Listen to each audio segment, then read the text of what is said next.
it's funny that sometimes the advice givers, the wisdom givers have gone through all the bullshit.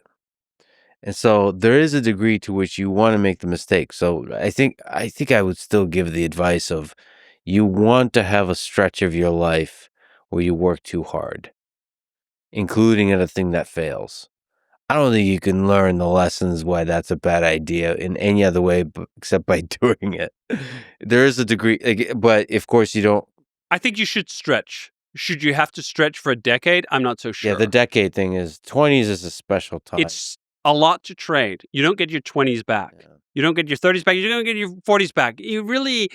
I would have regretted personally if I hadn't done the other things I did in my 20s, if I hadn't had the fun I had, if I hadn't had the friends I had, if I hadn't built up the hobbies that I did, if I hadn't started driving race cars at an early enough age to actually get really good at it, if I had just gone all in on business, because I would have got the same out in the end. This is something Derek Sivers really taught me.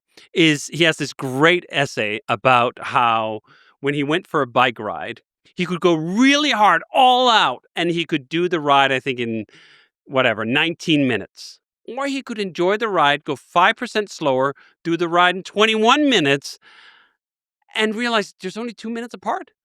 Either I go all in all the time, there's nothing else, I'm completely exhausted at the end, or I travel the same distance and I arrive maybe 2 minutes later, but I got to enjoy the scenery, listen to the birds, smell the flowers.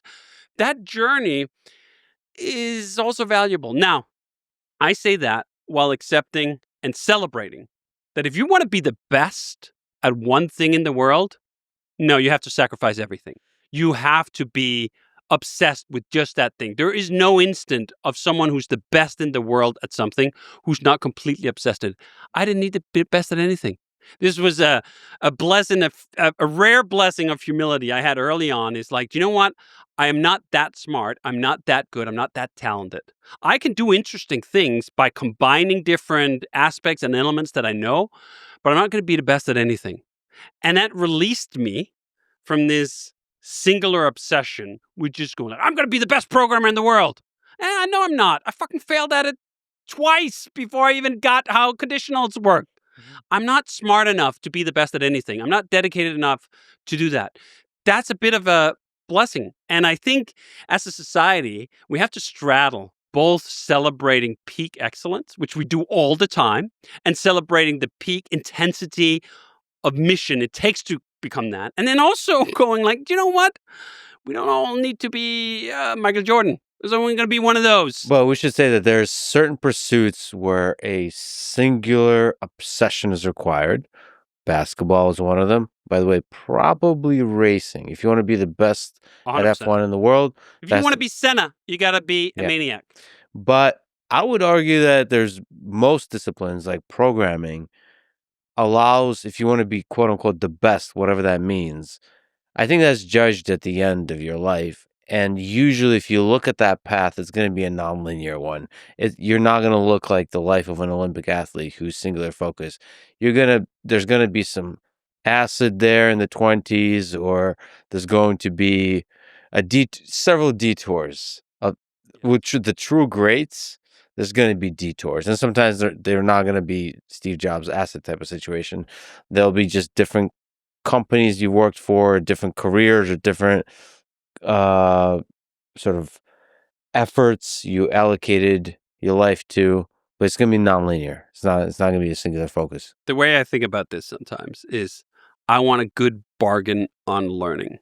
I can become in the top 5% of whatever I defined as good at something much, much easier. Perhaps it's 20 times easier, 100 times easier to get into the top 5% than it is to get into the top 0.1%. That's almost impossibly hard to get into that. But if I'm content just being in the top 5%, I can be in the top 5% on like 5 things at once. I can get really good at writing. I can get decent at driving a race car.